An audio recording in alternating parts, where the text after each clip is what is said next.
Oi, aí, pessoal! Eu sou a Isa Bueno e tá começando mais um vídeo aqui no canal. Roda a vinheta!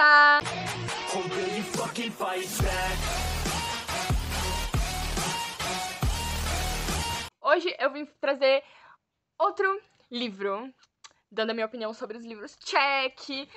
Enfim, hoje é A Culpa é das Estrelas e, gente, juro, eu não sei como eu demorei tanto tempo pra assistir o filme no começo, na verdade. Tipo, nem o filme eu tinha assistido. Eu assisti acho que uma vez o filme e eu demorei muito tempo depois que lançou pra assistir o filme. Eu não sei porquê, sendo que é tão maravilhoso, tão perfeito.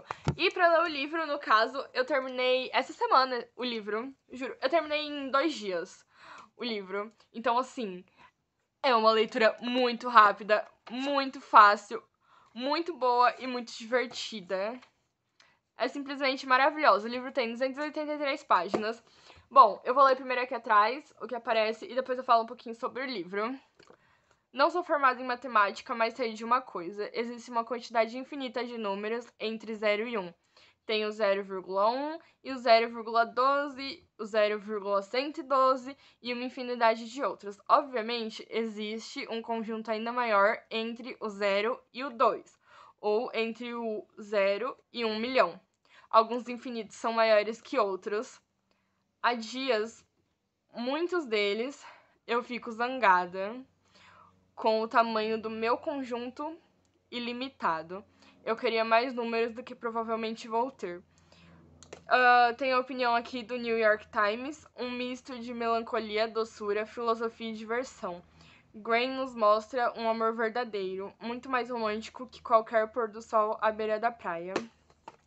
Gente, juro, esse filme mistura tudo, gente. Olha, ele mistura melancolia, doçura, filosofia, diversão, amor.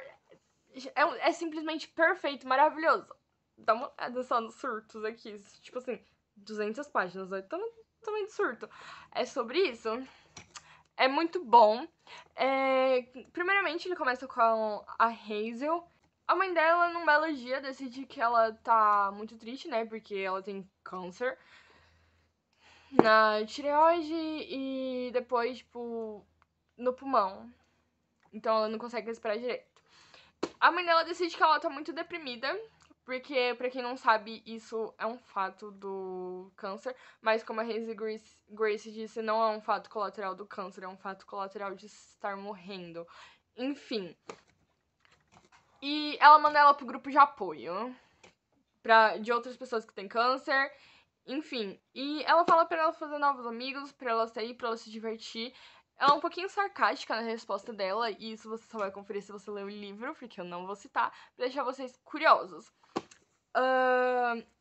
Tá, ela vai, frequenta, ela mostra como é que funciona, mais ou menos, e de início não acontece nada. A gente só percebe que ela é colega, ela não é tão próxima do Isaac, que é um menino que tinha câncer no olho. No decorrer do livro ele fica cego. E ela não queria ir mais. Só que em um belo dia, né, como tá predestinada nas estrelas, como ela diz, ela resolve ir de novo. E o Isaac chama um amigo dele pra ir. E o amigo dele tem câncer também, é o nosso querido Augustus Walters. Maravilhoso, gente, juro. Perfeito. Que personagem fictício maravilhoso. Enfim, e aí ela conhece ele. Bom, de início, ela acha que ele tá interessado nela e tal, e realmente não tira o olho dela. Mas é porque elas pareciam um pouco com a namorada, a ex-namorada dele que morreu de câncer cerebral. Enfim, começam-se um romance a partir daí. Ela começa a se aproximar do Augustus, o Augustus começa a se aproximar dela, ele começa a admirar ela como pessoa e eles compartilham um livro que seria Uma Aflição Imperial, que é o livro favorito dela, e O Preço do Alvorecer, que é o livro favorito dele. Então ela pede pra ele ler.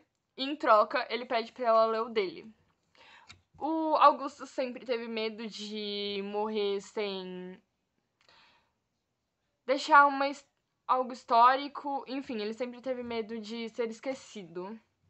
E a Hazel, em contrapartida, tipo, ele fala, todo mundo quer ser Augusto, o autor cita que todo mundo quer ser lembrado, mas que ela era diferente, porque ela não queria ser lembrada por todo mundo, ela só queria ser lembrada por uma ou duas pessoas, pelo amor verdadeiro, e só isso bastava pra ela ser feliz. E ela esperava que isso também bastasse pra ele. Bom, a Hazel, depois de um tempo, fala, depois que o Augusto termina de ler o livro, enfim, ele liga pra ela, porque o livro, assim, ele não tem final, no caso. Tipo, a protagonista, que é a Ana, que também tem câncer, morre e o livro acaba. Tipo, não tem final de história pra ninguém. Tipo, ela morreu, acabou.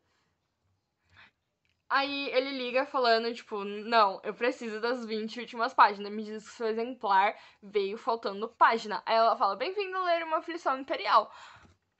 Bom. E aí depois de um tempo, ela conta pra ele que o maior sonho dela era conhecer o autor do livro Uma Aflição Imperial, porque ele entendia o que ela passava. Ele entendia os pensamentos dela e era a única pessoa que entendia e mesmo assim não morreu, entende? Tipo, e mesmo assim era saudável. Então, mas ela já havia gastado o desejo dela, porque aqui retrata que, tipo, tem uma associação gênio que pessoas com câncer podem realizar um desejo. Ela gastou dela indo pra Disney, mas o Augustus não gastou dele. E quando ela fala isso, ele acha uma ótima ideia. Como conquistar a Hazel? Vou chamar ela pra ir a Amsterdã, que é onde o autor se encontra. Só que quando ele chega lá, o autor é um babaca, o autor é um idiota, enfim. Mas Amsterdã serve pra muita coisa, Amsterdã aproxima muito eles. Amsterdã é literalmente perfeita pra eles, pro relacionamento deles. Enfim, é uma das minhas partes favoritas da história. No final da viagem, Augustus conta pra ela que o câncer dele voltou. Que ele acendeu como uma luz de Natal. E que o câncer tava em toda parte, então, tipo, ela não precisava mais ter medo, no caso, porque no começo ela tinha medo de criar algum sentimento por ele, porque ela se achava uma bomba relógio e ela não queria machucar ele quando ela partisse. Só que em um determinado ponto da história, a gente se vê, tipo, totalmente em contrapartida. Porque a gente descobre que, na verdade, tipo, não era a Hazel que tava em câncer terminal, e sim o Augustus. E a gente tem que se preparar de novo, porque, né, a gente sabe que vai acabar triste. Enfim, tem dias que são muito bons, eles tentam curtir o máximo e você só vai ver lendo. E tem dias que são muito ruins. E em um determinado momento, o Augustus realmente morre. E quando ele descobre que ele tá morrendo um pouco depois deles voltar de Amsterdã, enfim, acontece várias coisas, N fatos. Eu sei que ele resolve fazer um pré-funeral, no caso, tipo, só ele, a Hazel e o melhor amigo dele, o Isaac. Porque ele queria saber o que eles falariam pra ele e o que ele significou pra cada um deles. E eu vou ler o da Hazel. O da Hazel é muito bom, gente, juro. Eu chorei bastante. Meu nome é Hazel. O Augustus Walters foi o grande amor, estrela cruzada da minha vida. Nossa história de amor foi épica.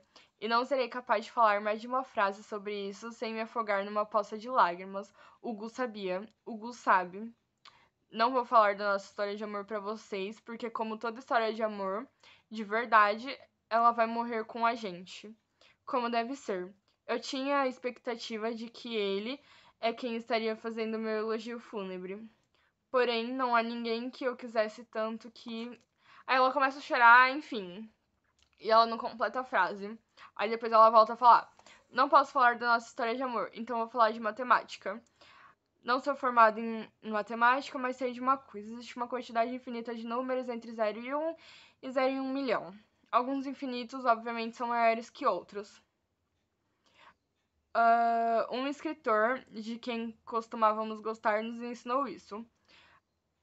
Há dias, muitos deles, que eu fico zangada com o tamanho do meu conjunto ilimitado. Queria mais números do que provavelmente vou ter. E por Deus, queria mais números para Augustus Walters do que os que ele teve. Mas, Gus, meu amor, você não imagina o tamanho da minha gratidão pelo nosso pequeno infinito.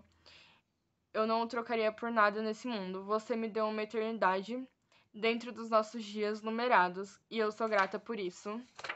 Enfim, é simplesmente perfeito.